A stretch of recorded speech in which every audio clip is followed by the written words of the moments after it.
Here's the story of one of Liliths' descendants.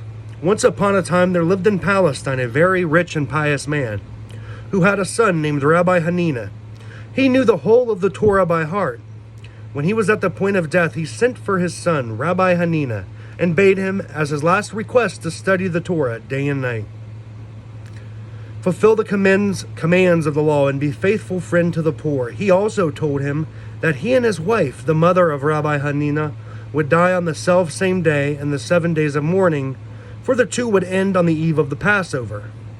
He enjoined him not to grieve excessively, but to go to market on that day, and buy the first article offered to him, no matter how costly it might be. If it happened to be edible, he was to prepare it and serve it with much ceremony. His expense and trouble would receive their recompense. All happened as foretold. The man and his wife died upon the same day, and the end of the week of mourning coincided with the eve of the Passover. The son in turn carried out his father's behest. He repaired to market, and there he met an old man who offered a silver dish for sale. Although the price was asked was exorbitant, yet he bought it as his father had bidden.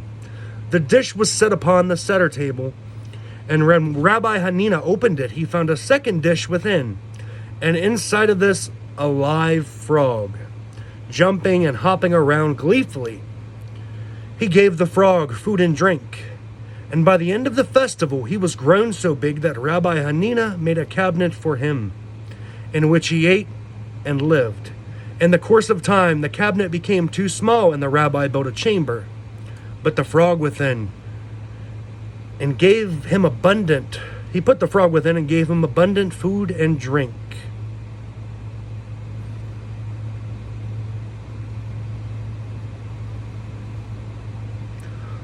All this he did that he might not violate his father's last wish. But the frog waxed and grew. He consumed all his host owned until finally Rabbi Hanina was stripped bare of all of his possessions. Then the frog opened his mouth and began to speak. "My dear Rabbi Hanina," he said, "do not worry. Seeing thou didst raise me and care for me, thou mayest ask of me whatever thy heart desireth, and it shall be granted." Rabbi Hanina made reply, "I desire not, but thou should teach me the whole of the Torah." The frog assented, and he did indeed teach him the whole of the Torah, and the 70 languages of men besides. His method was to write a few words upon a scrap of paper, which he had his pupil swallow. Thus he acquired not alone the Torah and the 70 tongues, but also the language of beasts and birds. Thereupon the frog spoke to the wife of Rabbi Hanina, "Thou didst tend me well, and I have given thee no recompense. But thy reward will be paid thee before I depart from thee. Only you must both accompany me to the woods. There you shall see what I shall do for you." Accordingly, they went to the woods with him. Arrived there, the frog began to cry aloud, and at the sound of all sorts of beasts and birds assembled. Those he commanded to produce precious stones, as many as they could carry. Also they were to bring herbs and roots for the wife of Rabbi Hanina, and he taught her how to use them as remedies for all varieties of disease. All this they were bidden to take home with them. When they were about to return,